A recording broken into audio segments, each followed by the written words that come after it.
ابھی 313 بدر کے میدان میں ہیں، مقابلے پر 1000 کافر ہیں.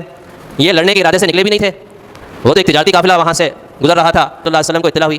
جب وہی لشکر تجارتی قافلہ شام سے واپس مکہ آنے لگا تو مکہ اور شام کے درمیان مدینہ آتا ہے.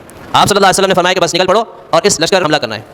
اور وہ ایسا قافلہ تھا کہ مکہ کے ہر شہری کا کچھ نہ کچھ مال اس میں شامل تھا.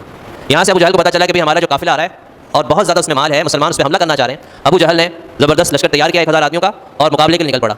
اب یہ جو کافروں کا لشکر تھا یہ بھرپور تیاری کے ساتھ لڑنے کے لیے نکلا تھا، جبکہ مسلمانوں کا جو لشکر تھا 313 پر مشتمل تھا وہ لڑنے کے ارادے سے نہیں نکلا تھا. آپ صلی اللہ علیہ وسلم نے بس یہ اعلان فرمایا تھا کہ بس جلدی سے نکلنا ہے، جو تیار ہے نکل پڑے. اس لیے انہوں نے کوئی بھرپور تیاری بھی نہیں کی. کل 313 تھے. تو اللہ تعالیٰ نے قرآن میں فرمایا کہ اللہ تعالیٰ کی چاہت یہ تھی کہ مسلمان اس لشکر کے مقابلے پر آئیں. اکثر یہ ہے کہ جب اس لشکر سے مسلمانوں کا لشکر ٹکرائے گا اللہ تعالیٰ اس مسلمانوں کے اس چھوٹے سے لشکر کو اس بڑے لشکر پر غالب کر دے گا اور اس طریقے سے حق اور باطل واضح ہو جائے گا.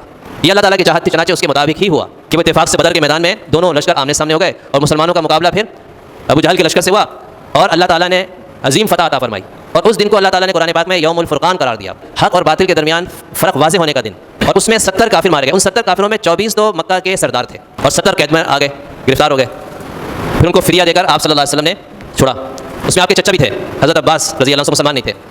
چند مسلمانوں نے، چند انصاری صحابہ نے آپ صلی اللہ علیہ وسلم سے درخواست کی کہ آپ اپنے چچا کو بغیر فدیہ دیے چھوڑ دیں. آپ نے فرمایا کہ نہیں، یہ بھی فدیہ ادا کرے جیسے دوسرے ادا کریں گے. تو بہرحال اللہ تعالیٰ فرماتے ہیں کہ بہت سے موقع پر ایک چھوٹا لشکر بڑے لشکر پر غالب آ گیا.